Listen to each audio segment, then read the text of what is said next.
Bueno, ahora vamos con el proceso de glucogénesis.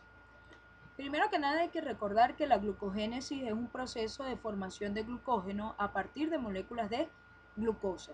Eso es todo. Y que se da principalmente en el músculo y en el hígado.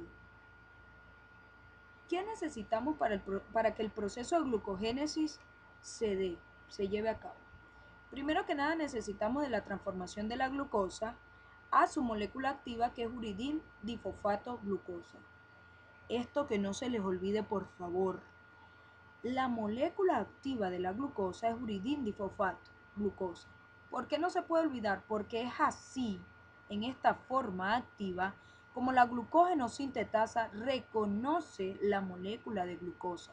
Solamente lo hace, o sea, solamente la reconoce cuando la glucosa está activa, y cuando la glucosa está activa es cuando tiene esta molécula agregada en su estructura.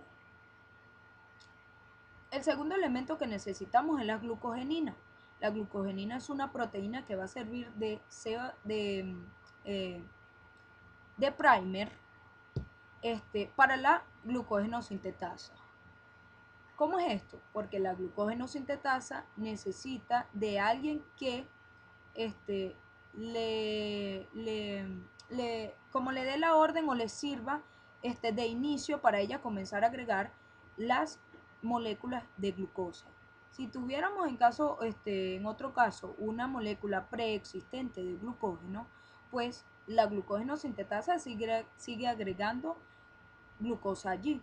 Pero suponiendo que no tenemos nada y que va a empezar desde cero, se requiere de esta proteína conocida como glucogenina. Ya lo verán más adelante. Como tercer elemento, pues por supuesto la glucógeno sintetasa. Y como cuarto elemento, una enzima conocida como enzima ramificante o amilo 1416 transglucosilasa. En un principio este nombre es un poco complicado, pero cuando ustedes vean la función de esta enzima, pues les aseguro que no se les va a olvidar ese nombre. Y les recomiendo que se manejen los dos, porque la profesora maneja ambos nombres. Ok, ahora sí vamos al proceso como tal. Primero, ¿qué se necesita? Que la glucosa entre a la célula. ¿Sí? La glucosa entra a la célula. ¿Qué pasa? Esa glucosa se encuentra con ATP. Y gracias a una enzima denominada exoquinasa.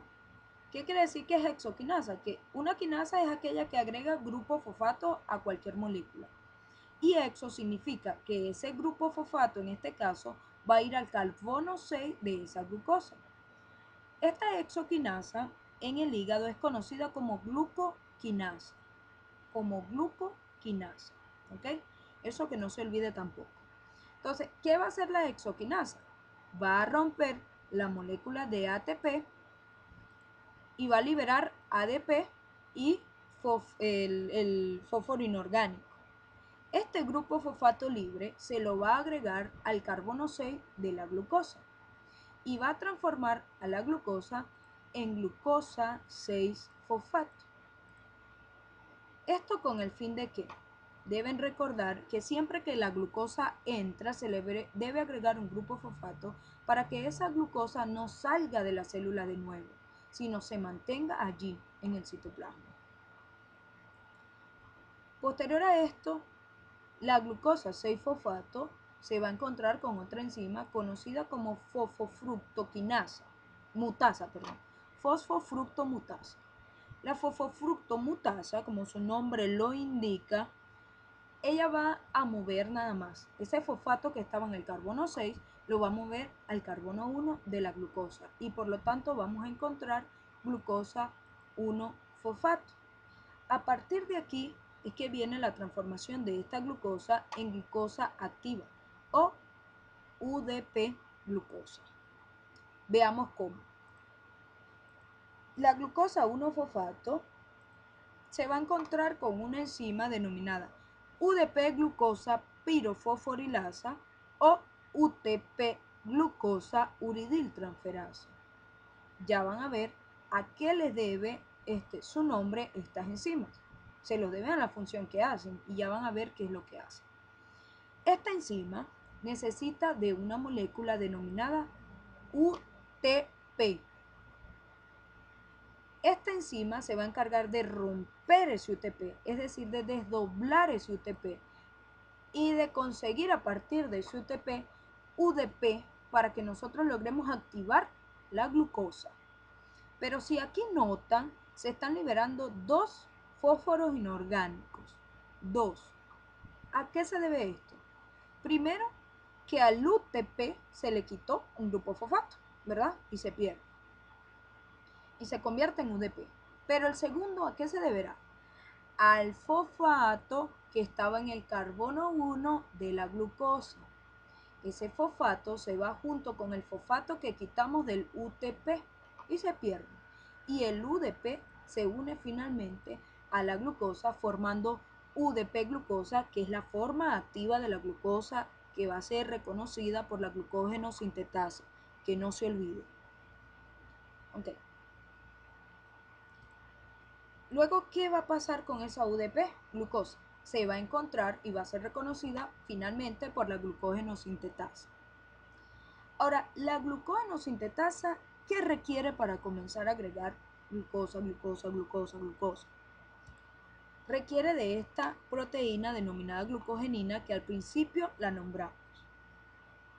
Es un primer para ella, es decir, es el lugar donde ella va a comenzar a agregar moléculas de glucosa y va a armar una gran cadena de glucosa para formar glucógeno.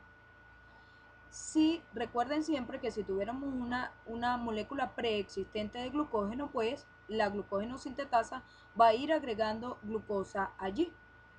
Pero supongamos que no tenemos nada y que se va a comenzar a agregar glucosa desde cero. Entonces tenemos la glucogenina. ¿Qué hace la glucógeno sintetasa con el UDP glucosa? Elimina el UDP y la glucosa que queda libre la comienza a agregar a la glucogenina.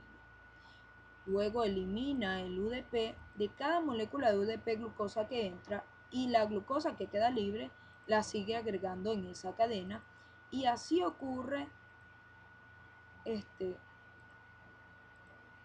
secuencialmente. Fíjense. Algo que tienen que saber es que entre estas glucosas hay enlaces 1,4. ¿Qué quiere decir eso? Que la glucosa 1 presta su carbono 1 para unirse con el hidróxilo del carbono 4 de la siguiente glucosa y así sucesivamente. Carbono 1, carbono 1, hidróxido de carbono 4, carbono 1, hidróxido de carbono 4 y así sucesivamente. Enlaces 1,4. Esto no se les olvide por lo que vamos a ver a continuación. Entonces así sucesivamente siguen formándose una gran cadena larga de asociaciones de moléculas de glucosa. Pero ¿qué pasa cuando ya esta cadena es demasiado larga? Aparece una enzima que se conoce como enzima ramificante o amilo 1,4,1,6 transglucosilasa. ¿Qué va a hacer? Fíjense, cuando esta enzima reconoce que la cadena es muy larga, ella rompe, o mejor dicho, extrae el último fragmento de esa gran cadena y lo transporta a otro lugar de la cadena inicial, generando una ramificación y por eso es que se conoce como enzima ramificante. Pero ¿por qué se llamará amilo 1,4,1,6 transglucosilasa? Resulta ser que acá, donde ella rompió, había un enlace 1,4, ¿verdad? Ella mueve el fragmento y donde ella va a colocar el fragmento de nuevo, lo hace a través de un enlace 1,6, es decir, el carbono 1 de esta glucosa y el hidróxido de carbono 6 de la siguiente glucosa. ¿Ok? Es así como va generando una ramificación extensa. Por ejemplo, si esta rama llega a ser muy larga, la enzima ramificante vuelve a cortar y puede agregar por aquí. y así ocurre sucesivamente. Recordemos que cuando ya la enzima corta, la glucógeno sintetasa sigue agregando moléculas de glucosa por estos extremos libres. ¿Okay? Bueno, lo importante que no se les debe olvidar es que la glucógeno sintetasa reconoce a la UDP glucosa, porque es la forma activa de la glucosa. Y saber por qué se llama amilo 1416 transglucosilasa, de manera tal que no se les olvide este nombre, porque la profesora maneja ambos nombres de esta enzima.